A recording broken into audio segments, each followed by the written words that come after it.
Thank you Hashmi. ഇപ്പോൾ ഹാഷ്മി സൂചിപ്പിച്ച പോലെ തന്നെ കേരളം ഉറ്റുനോക്കുന്ന മത്സരം നടക്കുന്ന മണ്ഡലത്തിലാണ് ഞാൻ നിൽക്കുന്നത്. പ്രതിപക്ഷ നേതാവ് വി.ഡി. സതീശൻ മത്സരിക്കുന്ന മണ്ഡലം. ഈ മണ്ഡലത്തിൽ നിന്ന് ഒരു മുഖ്യമന്ത്രി ഉണ്ടാകുമോ എന്നതാണ് ഏവരും ഉറ്റുനോക്കുന്നത്.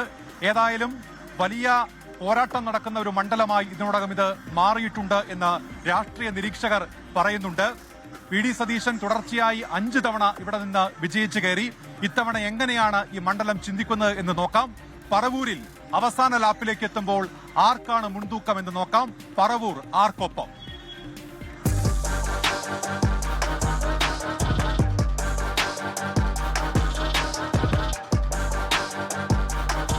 ആര് വന്നാലും കണക്ക് തന്നെ. നമുക്ക് നമ്മൾ പണിയെടുത്താൽ നമുക്ക് കഴിക്കാം.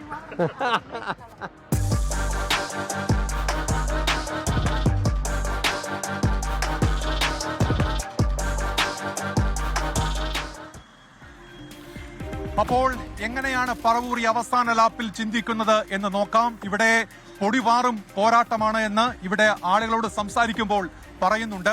നമ്മൾക്കൊപ്പം ലാൽകൃഷ്ണൻ കൂടി ഇപ്പോൾ ചേരുന്നുണ്ട്. ലാലിനോട് ചോദിക്കാം ഇപ്പോൾ ഈ മണ്ഡലം എങ്ങനെയാണ് ചിന്തിക്കുന്നതെന്ന്. ലാൽ, ഈ പ്രതിപക്ഷ നേതാവ് മത്സരിക്കുന്ന മണ്ഡലമാണ്, കേരളം ഉറ്റുനോക്കുന്ന പോരാട്ടം നടക്കുന്ന മണ്ഡലം. ലാൽ, ഇതുമായി ബന്ധപ്പെട്ട് ഇവിടെ റിപ്പോർട്ടിംഗ് ഉൾപ്പെടെ വന്നിട്ടുണ്ട്. എങ്ങനെയാണ് അവസാന ഘട്ടത്തിലേക്ക് എത്തുമ്പോൾ ജനങ്ങൾ ചിന്തിക്കുന്നത്, മണ്ഡലം ചിന്തിക്കുന്നത്? കഴിഞ്ഞ ഒരു 1/4 നൂറ്റാണ്ടായിട്ട് വി.ഡി. സതീശന്റെ കയ്യിലിരിക്കുന്ന ഒരു മണ്ഡലം, ഒരു കോട്ട എന്ന് തന്നെ പറയാം. 96-ലെ പരാജയത്തിന് ശേഷം വലിയ രീതിയിൽ ജയിച്ചു വന്ന സതീശൻ എല്ലാ വർഷവും അദ്ദേഹത്തിന്റെ ഭൂരിപക്ഷം ഉയർത്തിയിട്ടുണ്ട്.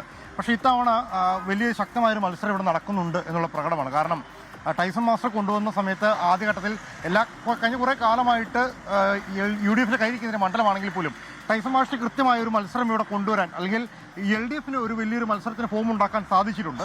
അതിനൊരു നേട്ടം അവർക്ക് ഉണ്ടാകുന്നുണ്ട്. പലപ്പോഴും നമ്മൾ ആളുകളോട് സംസാരിക്കുമ്പോൾ ഇവിടെ LDF ഒരു മാറ്റം വരണം, കഴിഞ്ഞ കുറേ കാലമായി ഒരു മാറ്റം വരണം എന്ന് പറയുന്ന ആൾക്കാർ ഉണ്ട്.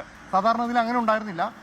ഒരുപക്ഷെ സതീഷിന് വിജയം സമ്മാനിക്കാൻ സാധിച്ചാൽ തന്നെ അതൊരു വലിയ ഭൂരിപക്ഷത്തിലേക്ക് എത്തിക്കാൻ സാധിക്കുമെന്ന് തോന്നുന്നില്ല. കാരണം ഒരു 1/4 ലക്ഷത്തോളമായിരുന്നു അദ്ദേഹത്തിന്റെ അവസാനത്തെ ഭൂരിപക്ഷം. മാത്രമല്ല ഇത്തവണ BJP വളരെ ശക്തമാണ്. KPCC ഭാരവാഹിയായിരുന്ന വത്സലയാണ് ഇത്തവണ BJPനെ പ്രതിനിധീകരിച്ചുള്ളത്. കഴിഞ്ഞ ത്രിതല പഞ്ചായത്ത് ഇലക്ഷനിൽ വലിയ ഭൂരിപക്ഷമൊന്നും അല്ലെങ്കിൽ വലിയ പ്രകടനം BJP കാഴ്ചവെക്കാൻ സാധിച്ചില്ല. പക്ഷേ ചിലയിടങ്ങളിൽ 2ാം സ്ഥാനത്തേക്ക് BJP എത്തുന്ന ഒരു സ്ഥിതി ഉണ്ടായിരുന്നു. അതുകൊണ്ട് തന്നെയാണ് നേരിട്ടൊരു BJP കാൻഡിഡേറ്റിന് ഇവിടെ മത്സരിപ്പിക്കാം എന്ന തീരുമാനത്തിലേക്ക് എത്തിയത്.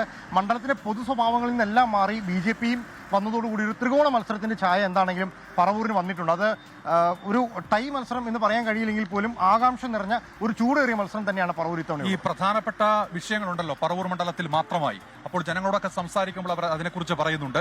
ഇപ്പോൾ LDF പറയുന്ന ഒരു വികസന മുരടിപ്പാണ് മണ്ഡലത്തിൽ എന്നതാണ്. അപ്പോൾ അതിനൊക്കെ UDFന് മറുപടി നൽകേണ്ട ഒരു സാഹചര്യം ഉണ്ടല്ലോ. നമ്മൾ പരിശോധിക്കുമ്പോൾ ഇത്തരത്തിൽ ഒരു പൊതു സാഹചര്യത്തിൽ വലിയ മാറ്റം ഉണ്ടായിട്ടുണ്ടോ പറവൂർ മണ്ഡലത്തിൽ? തീർച്ചയായിട്ടും പറവൂരിന്റെ ഒരു വലിയ പ്രശ്നം എന്ന് പറയുന്നത് ഇത് തീരദേശം അടുത്തുള്ളൊരു പ്രദേശമാണ്. അത് കായലും കടലും എല്ലാം ചേർന്നൊരു പ്രദേശമാണ് പറവൂരിൻ്റെ ഒരു സ്വഭാവമുള്ളത്. മത്സ്യത്തൊഴിലാളികൾ ഒരുപാടുണ്ട്. നമ്മൾ നേരത്തെ പറഞ്ഞ കൊച്ചിയുടെ ഒരു പ്രധാനപ്പെട്ട നഗരം, അടുത്തുള്ള നഗരം തന്നെയാണ്. പക്ഷേ അതിനനുസൃതമായൊരു വികസനം ഈ മേഖലയിൽ വന്നിട്ടില്ല എന്നുള്ളതാണ് LDF പറയുന്നത്. കൈത്തറി മേഖലയ്ക്ക് മാറ്റങ്ങൾ കൊണ്ടുവരാൻ സാധിച്ചിട്ടില്ല, ടെട്രോപാഡുകളുടെ നിർമ്മാണം നടന്നിട്ടില്ല, പാലങ്ങൾ വന്നിട്ടില്ല എന്നുള്ളതാണ്. പക്ഷേ അതിന് UDF കൃത്യമായി തന്നെ കൗണ്ടർ ചെയ്യുന്നുണ്ട്. കാരണം ഇവിടെ വന്നാൽ എണ്ണി കാണിച്ചു തരാം എന്നുള്ളതാണ് വി.ഡി. സതീശൻ മുന്നോട്ട് വയ്ക്കുന്ന ചലഞ്ച്.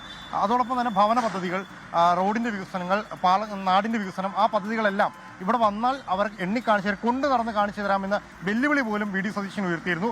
അതിന് സോഷ്യൽ മീഡിയയിൽ അടക്കം വലിയ രീതിയിലുള്ള പ്രതികരണം വന്നിരുന്നു. പക്ഷേ ആ വെല്ലുവിളി ഏറ്റെടുത്തുകൊണ്ട് LDF വന്നിട്ടില്ല. പക്ഷേ യുവജന സംഘടനകൾ, LDFന്റെ യുവജന സംഘടനകൾ ഇവിടെ ഒരു പകൽ നടത്തം തന്നെ നടന്നിരുന്നു.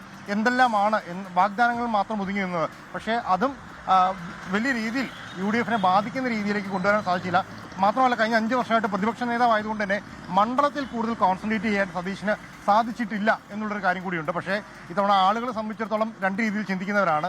ഒരുപക്ഷെ അധികാരം കിട്ടുകയാണെങ്കിൽ, UDFന് അധികാരം കിട്ടുകയാണെങ്കിൽ ഒരു താക്കോൽ സ്ഥാനത്ത് തന്നെ ഉണ്ടാകാനുള്ള ഒരാളാണ് വി.ഡി. സതീശൻ എന്നുള്ളത്. നമ്മൾ ഈ വരുന്ന വഴിയിൽ കാണുന്ന പല ഫ്ലെക്സുകൾ, ആ ഫ്ലെക്സുകളിൽ തന്നെ കാണുക കേരളം കാത്തിരിക്കുന്ന നേതാവ് എന്നുള്ളതാണ്. അപ്പോൾ അത്രയധികം പ്രതീക്ഷ പറവൂർക്കാർക്കുണ്ട്. പക്ഷേ ആ പ്രതീക്ഷയെ കാക്കാൻ സതീഷിന് കഴിയുമോ എന്നുള്ളത് വലിയ നിർണായകമായ ഒരു ചോദ്യമായി മാറുന്നുണ്ട് ഇവിടെ.